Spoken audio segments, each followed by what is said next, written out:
यहाँ पे अपन बेसिकली अभी अभी 2-3 सवाल कर लेंगे तो ठीक है। हमें सबसे पहले ये प्रूव करना है कि अगर अपना x1 is greater than x2 है, ठीक है, तो हमें ये प्रूव करना है कि x1 माइनस अपने पास ये tan इनवर्स x1 ज़्यादा होगा x2 minus tan inverse x2, ठीक है। तो अपन एक फंक्शन मान लिया है basically x minus tan inverse x, ठीक है। इसका जो डेरिवेटिव आएगा वो आएगा उसकी 1 माइनस 1 प्लस मतलब 1/1 plus x square 1 plus x square minus x square, मतलब कि ये आपका बेसिकली क्या आ रहा है, पॉजिटिव आ रहा है, मतलब कि ये फंक्शन आपको बेसिकली इंक्रीजिंग फंक्शन है, मतलब कि अगर आपका x1 is greater than x2 है, x1 माइनस ये is greater than x2 minus ये होगा, ठीक है। ये और दूसरा ये दिया होगा कि आपका ये सवाल हो गया, ये एक सवाल हो गया। दूसरा ये दिया होगा कि अगर आपका f डबल अगर आपका निगेटिव है, तो यहाँ से हमें ये पता चला कि f प्लस एक्स आपका बेसिकली कैसा फंक्शन है, डिक्रीजिंग फंक्शन है, ठीक है। तो हमें ये बेसिकली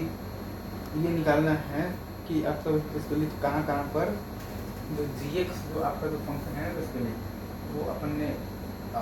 ऐसे डिफाइन कर रखा है basically f3 minus x minus of f basically minus नहीं बीच में है basically plus of the x मतलब ऑफ बेसिकली x माइनस 1, तो जीरो एक्स अपन यहाँ पर बेसिकली क्या लिखेंगे minus f plus 3 minus x और plus f plus x minus 9, ठीक है। तो यहाँ से अपने पास आ गया है जीरो एक्स बराबर आ गया है f plus x minus 9 minus f plus 3 minus x.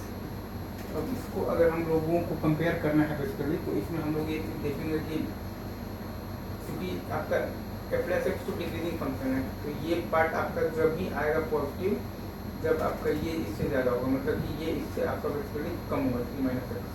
मतलब 2x कम होगा 12 से और x आपका बेसिकली कम होगा 6 से, तब आपका बेसिकली फंक्शन है वो आपका बेसिकली इंक्रीजिंग होगा। अदरवाइज आपका फंक्शन होगा अगर x आपका 6 से छोटा है तो आपका फंक्शन है ये बेसिकली डिक्रीजिंग फंक्शन है, ठीक है। ये चीज़